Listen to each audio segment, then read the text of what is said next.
Hello and welcome. Today we're delving into the personal account of Confederate General John Bell Hood.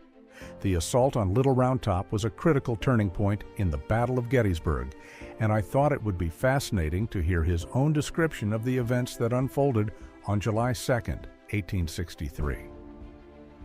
In 1875, General James Longstreet, who had been somewhat ostracized by other former Confederates after switching political parties, reached out to John Bell Hood, seeking his perspective on Gettysburg. What follows is the letter Hood sent in reply, detailing his experience of the battle. First, be sure to like and subscribe to WinLink Deep Dive to support our investigative community. I arrived with my staff in front of the heights of Gettysburg shortly after daybreak, as I have already stated, on the morning of the 2nd of July. My division soon commenced filing into an open field near me, where the troops were allowed to stack arms and rest until further orders. A short distance in advance of this point, and during the early part of that same morning, we were both engaged in company with Generals Lee and A.P. Hill in observing the position of the Federals. General Lee, with coat buttoned to the throat, saber belt buckled around the waist, and the field glasses pending at his side, walked up and down in the shade of large trees near us, halting now and then to observe the enemy. He seemed full of, yet at times, buried in deep thought. Colonel Fremantle of England was ensconced in the forks of a tree, not far off with the glass in constant use, examining the lofty position of the Federal army.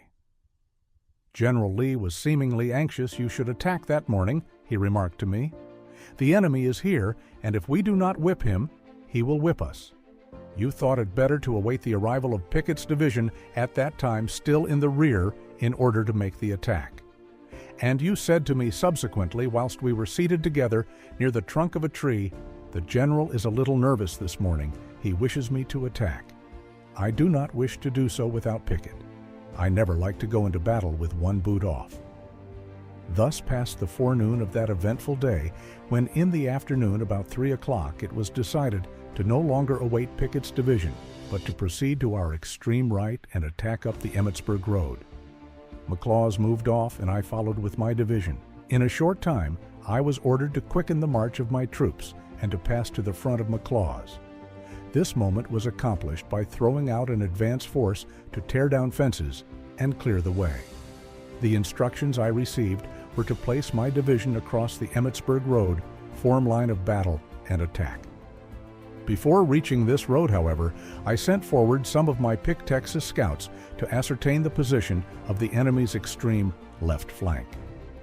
They soon reported to me that it rested upon Round Top Mountain, that the country was open, and that I could march through an open woodland pasture around Round Top and assault the enemy in flank and rear, that their wagon trains were packed in rear of their line and were badly exposed to our attack in that direction. As soon as I arrived upon the Emmitsburg road, I placed 1 or 2 batteries in position and opened fire. A reply from the enemy's gun soon developed his lines. His left rested on or near Round Top, with line bending back and again forward, forming, as it were, a concave line as approached by the Emmitsburg road. A considerable body of troops was posted in front of the main line between the Emmitsburg road and Round Top Mountain. This force was in line of battle upon an eminence near a peach orchard. I found that in the attack according to orders up the Emmitsburg road, I should have first encounter and drive off this advanced line of battle. Secondly, at the base and along the slope of the mountain, to confront immense boulders of stone, so massed together as to form narrow openings, which would break our ranks and cause the men to scatter whilst climbing up the rocky precipice. I found, moreover, that my division would be exposed to a heavy fire from the main line of the enemy in position on the crest of the high range of which Round Top was the extreme left, and by reason of the concavity of the enemy main line, that we would be subject to a destructive fire in flank and rear as well as in front, and deemed it almost an impossibility to clamber along the boulders up this steep and rugged mountain, and under this number of crossfires put the enemy to flight. I knew that if the feat was accomplished, it must be at most fearful sacrifice of as brave and gallant soldiers as ever engaged in battle. The reconnaissance of my Texas scouts and the development of the Federal lines were effective in a very short space of time, in truth shorter than I have taken to recall and jot down these facts, although the scenes and events of that day are as clear to my mind as if great battle had been fought yesterday. I was in possession of these important facts so shortly after reaching the Emmitsburg road that I considered it my duty to report to you at once my opinion that it was unwise to attack up the Emmitsburg road as ordered, and to urge that you follow me to turn Round Top, and to urge that you allow me to turn Round Top and attack the enemy in flank and rear. Accordingly, I dispatched a staff officer, bearing to you my request to be allowed to make the proposed movement on account of the above stated reasons. Your reply was quickly received. General Lee's orders are to attack up the Emmitsburg road. I sent another officer to say that I feared nothing could be accomplished by such an attack, and renewed my request to turn Round Top. Again, your answer was General Lee's orders are to attack up the Emmitsburg road.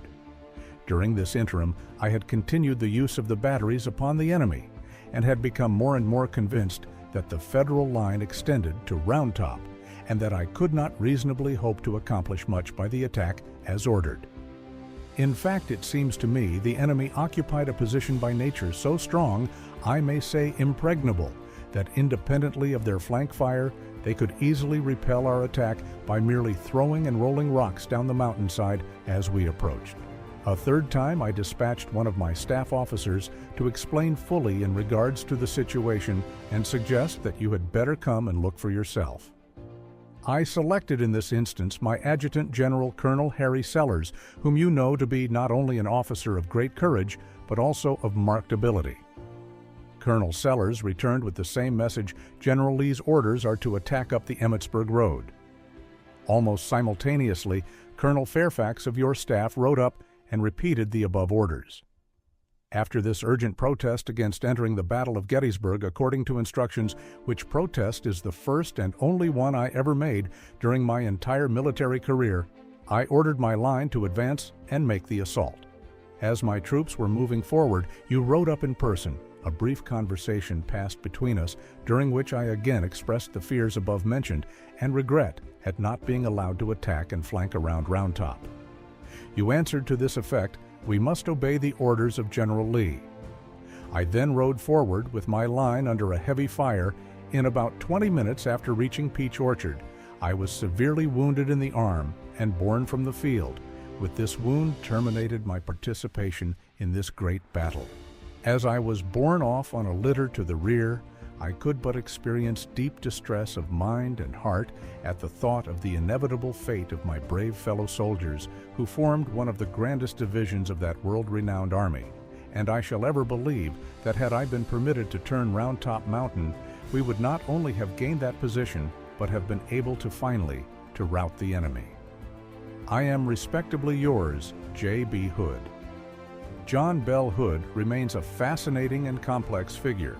His assault at Gettysburg, remembered in places like Devil's Den and Little Round Top, was one of the Civil War's bloodiest episodes. While this letter was written a decade later, making absolute accuracy difficult, it provides an incredibly valuable and gripping first-hand perspective. Tragically, Hood would pass away just 4 years after writing this account.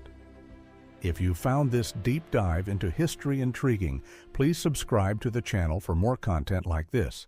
I look forward to seeing you in the next video. Thanks for watching.